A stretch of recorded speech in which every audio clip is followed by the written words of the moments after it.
Good morning, everyone. It's nice to be with you again. You know, a couple weeks ago I finished a series of, I think, 4 or 5 messages on forgiveness. This week I'd kind of like to start. I thought it'd be nice, instead of doing something topical, maybe being in one of the books of the Bible. So I want to do a few weeks in the book of Philippians. Philippians is one of my favorite epistles because it's all about the joy of Christian living. For an epistle that's all about joy, it's interesting that Paul is writing this letter from prison. In fact, he is writing from chains to encourage the people in Philippi who are seeing him in chains. So it's like someone who's suffering trying to encourage someone who's watching him suffer. It's really a very strange dynamic. But after a brief introduction, Paul writes this in verses 3 through 6. He says, "I thank my God every time I remember you.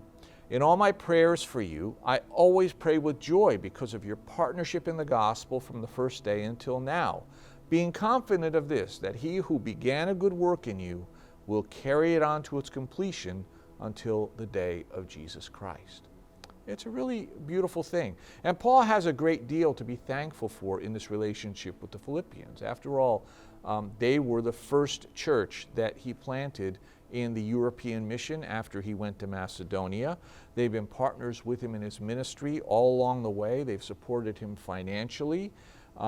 They've been faithful, and now he is confident that this group of people, these Christians that he planted there, they've grown to the point that he knows that they will have faith and be sustained until the day that Christ receives them into his kingdom. But as I think about this, I also think about what I've read in Acts 16 about Paul's experience in Philippi and what happened when he first went there. And I have to ask myself if I might have reacted differently. I have to challenge myself and say, maybe if I had been the one going to Philippi, things would not have worked out the same way. You know, thank God for Paul's strength of character and faith. You know, he landed there and he struggled for many days with little result. He was preaching to women by the waterside and there were no converts. And finally he won one convert, a woman named Lydia. She was the one person who came to know the Lord. And at some point in frustration, he got angry because there was a young woman who was disrupting everything, and he cast a demon out of her so that she would leave them alone. And her masters got angry and they took him to the authorities and they arrested him. They beat him with rods until he was bloody, and then they left him in prison with Silas. And it was there in prison that God brought the earthquake that released them. And of course, we know the rest of the story. They eventually left Philippi, having left behind a small group of believers, a small group of converts in a little home church in the house of Lydia. So, I don't know about you,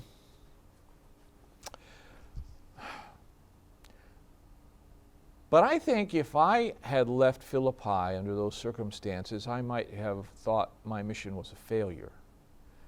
In fact, I think I would have probably focused on all the negatives. If I'd have gone to the next town, the first thing I would have been telling people was how badly I'd been beaten, how I'd been thrown into prison, how things had been so hard. I would have focused on all the negative things.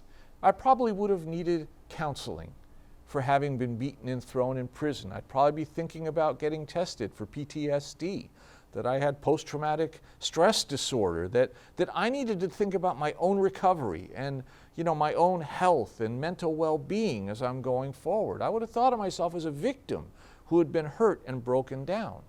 Any remembrances of there might have been more with remorse and anger, and if anything good happened there, I might not have even noticed. Yet even in prison years later, again, Paul gives thanks for them. God used that pain, that suffering, to produce a small but growing community of faithful believers. They supported him as he spread the gospel, and he was able to look past his own difficulties, past his own suffering, past his own pain and discomfort, to see and celebrate all God did in that circumstance. You see, what I came to understand is that for Paul, his God was so big And God's love was so overwhelming and His grace so immense that it made His own problems small. It made His own difficulties insignificant. He found joy in watching God use His trials for amazing and glorious things. So I close by asking you, are you allowing just the opposite to happen in your life?